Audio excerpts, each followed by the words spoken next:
Hello बच्चों, let's see this question. Question says, when monochromatic point source of light is at distance of 0.2 meter from photoelectric cell. Point source जो है वो photo electric cell से 0.2 metre पर है और cut off voltage और saturation current, cut off voltage है 0.6 और जो सैचुरेशन करंट है वो है 18.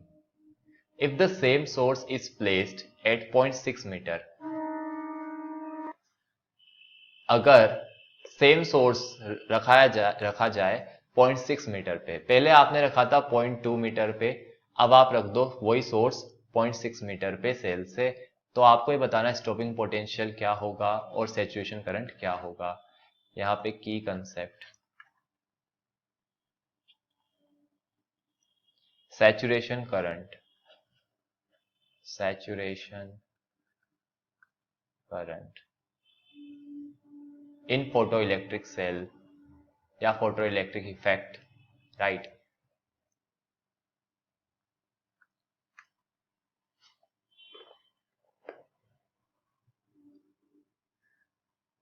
सिंस द स्टॉपिंग पोटेंशियल किस पे डिपेंड करता है, फ्रीक्वेंसी पे. ये मेटल प्लेट है, इस पे लाइट गिरी, E equal H new. New ज्यादा होगा तो एनर्जी ज्यादा होगी, फ्रीक्वेंसी ज्यादा होने पर एनर्जी ज्यादा होगी, एनर्जी ज्यादा होने पर ये फाई है तो केमेक्स ज्यादा होगा, केमेक्स ज्यादा होगा which is equal to work done because of potential difference. आप यहाँ पे एक और प्लेट है, उस पर केमेक्स वाला इलेक्ट्रॉन ना पहुंचे तो उसको रोकने के लिए आप क्या करते हैं, ऑपोजिट पोटेंशियल डिफरेंस अप्लाई करते हैं.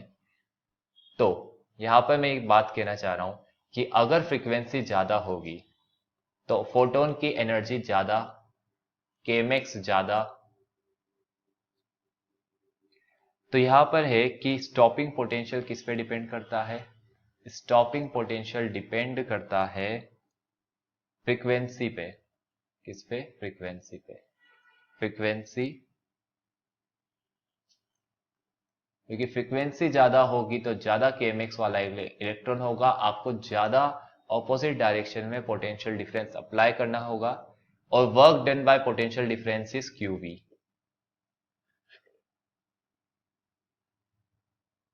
स्टॉपिंग पोटेंशियल डिपेंड करता है फ्रीक्वेंसी पे. Stopping potential does not depend on intensity. Stopping potential does not depend on intensity. Intensity क्या होता है, नंबर ऑफ फोटॉन्स. इंटेंसिटी मतलब number of photons per second per unit area. ज्यादा photon आ रहे या कम फोटोन आ रहे ये मैटर नहीं करता, एनर्जी का मैटर है. एनर्जी ज्यादा होगी तभी तो केमेक्स ज्यादा होगा और तभी आपको ज्यादा पोटेंशियल डिफरेंस लगाना होगा उस एनर्जी को ओवरकम करने के लिए, राइट. तो जो स्टॉपिंग पोटेंशियल है वो नंबर ऑफ फोटॉन्स यानी कि इंटेंसिटी पे डिपेंड नहीं करता. सोर्स आप सेम ले रहे हैं, यहां पे आपने सोर्स को लिया सेम और अलग अलग डिस्टेंस पे रखा,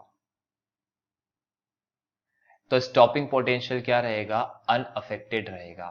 सोर्स सेम है ना, तो स्टॉपिंग पोटेंशियल क्या रहेगा, अनअफेक्टेड, उस पर कोई अफेक्ट नहीं होगा. सैचुरेशन करंट डिपेंड करता है intensity of incident light on cathode of photocell which in turn depends on distance of the source from cathode. यहां पर पॉइंट है कि इंटेंसिटी ऑफ लाइट जो है is inversely proportional to square of distance between light and source. Main point क्या है कि intensity of light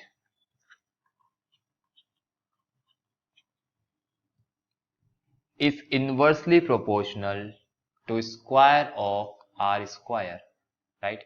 are square मतलब r is the distance between light source and photocell.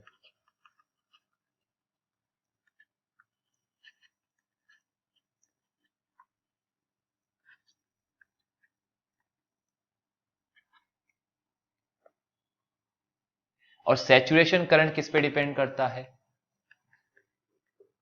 Saturation current मतलब number of electron ज्यादा होना चाहिए, it means number of photons ज्यादा होगा और आपका इंटेंसिटी ज्यादा होगी। इंटेंसिटी पर डिपेंड करता है, ज्यादा इंटेंसिटी ज्यादा नंबर ऑफ फोटॉन्स अगर स्ट्राइक करेंगे तो ज्यादा नंबर ऑफ इलेक्ट्रॉन्स प्रोड्यूस होंगे, सैचुरेशन करंट ज्यादा होगा, राइट। अब हमने क्या बोला, ये जो इंटेंसिटी है किसके इनवर्सली है, आर स्क्वायर के। इट मीन्स आपका जो सैचुरेशन करंट है वो किस तरह से रिलेटेड है, इनवर्स में आर स्क्वायर के। तो आप क्या लिखोगे कि जो saturation current final upon saturation current initial which is equal to R square of initial upon R square of final. अब आप वैल्यूज रख दीजिए, आपको क्या निकालना है, सैचुरेशन करंट फाइनल निकालना है। तो ये क्या आ जाएगा, saturation current final which is R initial का स्क्वायर, आर इनिशियल है 0.2 ये रहा, और फाइनल है 0.6, 0.2 का स्क्वायर और ये है 0.6 का square into saturation current initial which is 18। Solve कर लीजिए, you will get your answer. तो ये क्या आ जाएगा, 2 milliampere, 2 milliampere. Answer D. This is your answer. I hope you understood the solution very well. Best of luck. Thank you.